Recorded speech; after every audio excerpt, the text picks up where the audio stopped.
Hey guys, what's going on? This is Xenox Gamer here, and today we're going to be taking a look at Path of Exile. Now, this is a game that's in open beta right now, and it closely relates to the D3 series. If you've ever played D2, it's a lot like that. It has its similarities, but it also has its differences. So, let's take a look at this today. It's just going to be an introduction to a lot of this stuff. So you have your 6 classes here. So you have your Templar, which is kind of like the Paladin of D2 almost. You have your Shadow, who's next, which is a really interesting class for the most part. Then you have your Marauder, which is the big brute melee kind of barbarian guy. And then you have your Ranger, typical Ranger. The next class is a class I haven't seen in a game like this for a little while, which is a Duelist. And a Witch. So those are your 6 classes. Picking your class is important in this game. Not to the degree it was in Diablo or something like that. The cool thing about Path of Exile is that every character can use every ability. There is no ability for each character. The abilities are gems that you socket in your items. So we'll take a look at some of this stuff now. But the cool thing is that if you want to be a Marauder, which my character currently is a Marauder, you can go 2-hand melee, you can go 2 one-handers if you want, you can go a bow, you can go a wand. I mean, you can use any weapon provided you have the requirements. So for a bow, it might have high dexterity. And yeah, so this is the talent tree.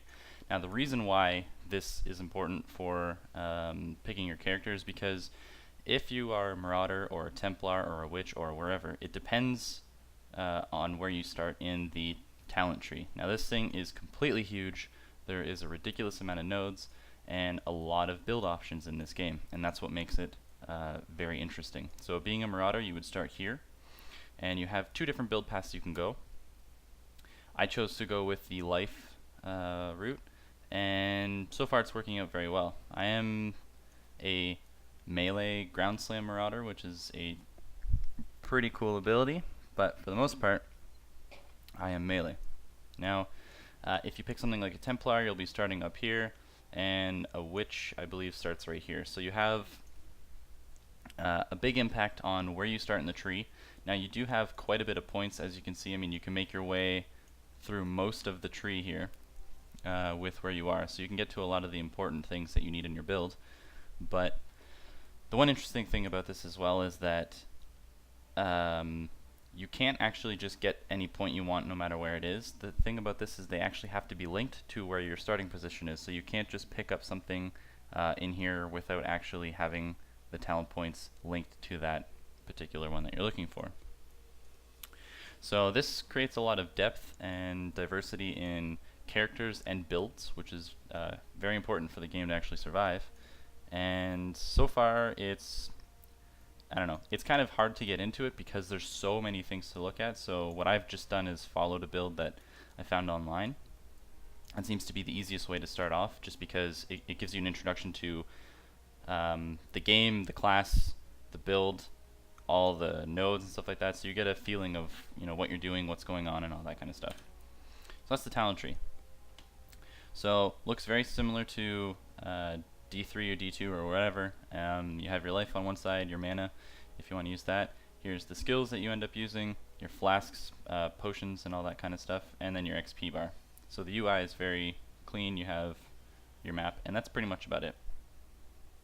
So the cool thing about this is how gems work in relation to your gear, your character, and all that kind of stuff. So the easiest way to explain this is, I'll take a look at this mace. How the game works is when you find a gem, which I will show you over here. So let's say you find something like Freeze Pulse.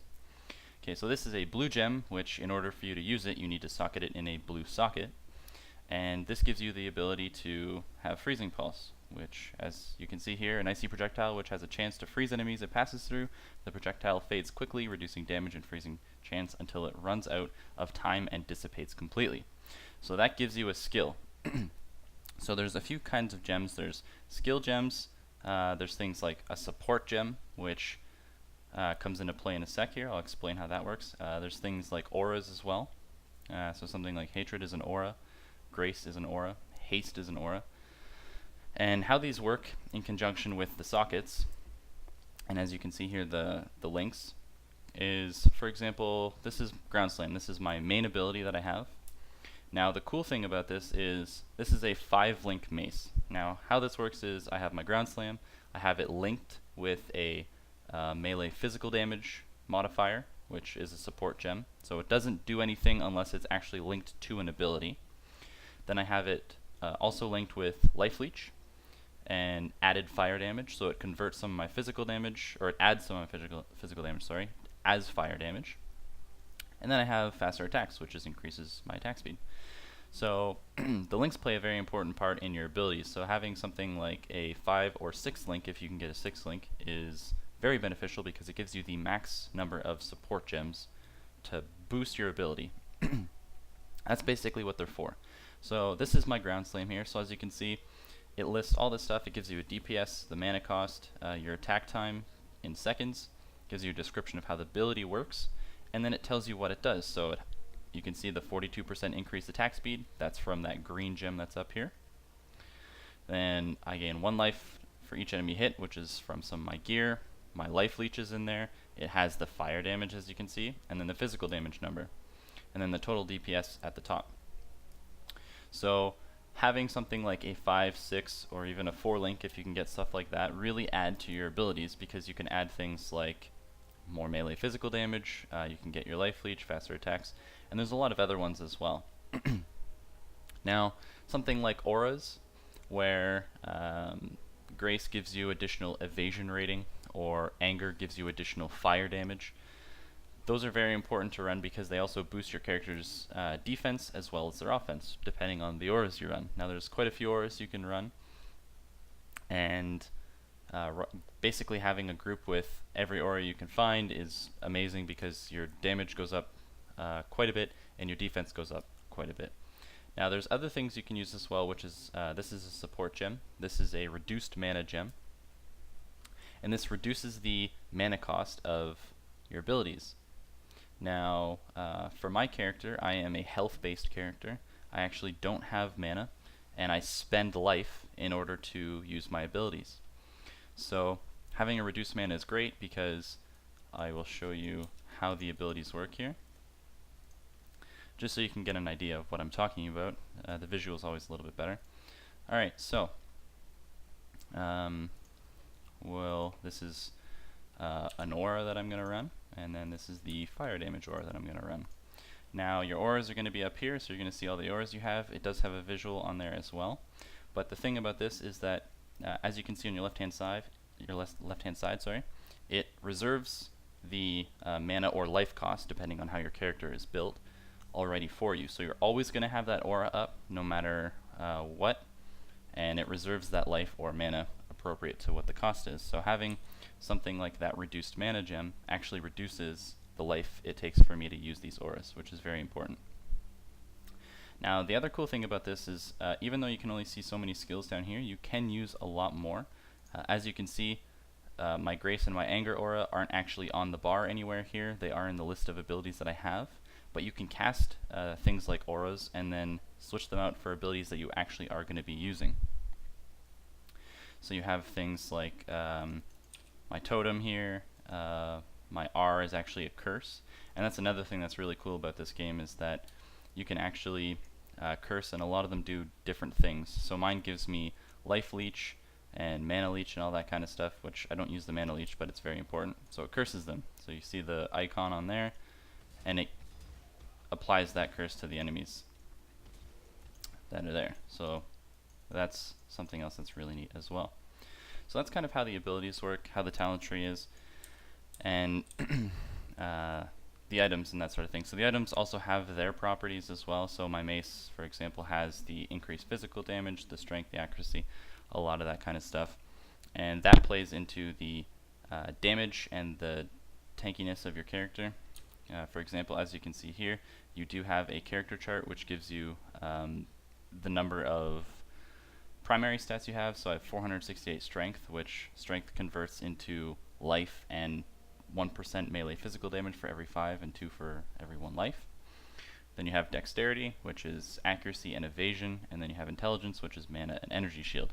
Now, depending on the character you want to build, you want to max one of these stats as much as you possibly can, because it gives you a great benefit, as well as, in order to use certain gear and certain gems, you also have to have the appropriate dex, intelligence, and strength, as well as the level to use that gem. So you can see by the defense here, so there's my armor, it reduces my damage taken by X amount, your resistances and stuff like that, your movement speed. So there's a lot of cool things that you can dive into with this game. It's very diverse. There's a lot of crazy builds you can do. You can make your own build. There's a lot of builds out there already that are very standardized builds that you can follow, so that you kind of have an idea of what you're going into, what you're doing, and it explains how the build plays out and that sort of thing. So that's just a brief introduction into Path of Exile. It is a dungeon grinding kind of game. You kill a lot of mobs just like you did in D2 and D3 and D1 and all that kind of stuff. But the thing about this is that with the gems and how they work, and links and sockets, and just that aspect of the game, along with the talent tree, that adds a lot of depth to it and a lot of diversity. Plus, it completely changes how abilities work in this kind of a game. So if I wanted to be a marauder, for example, with a bow, I can actually build that way. I'm not restricted by, oh, if I pick this, I have to play this, which is something that I really enjoy personally. So guys, I hope you like this this video. If you do want more Path of Exile stuff, please let me know in the comments. If you liked it, dislike it. If you disliked it, completely up to you. It's your opinion. I will still be doing League of Legends stuff. I just play this game kind of by myself for the most part, or in the off time and that sort of thing. So I can do some content on this if you like. Other than that, guys, thank you for watching, and I'll see you guys in the next video.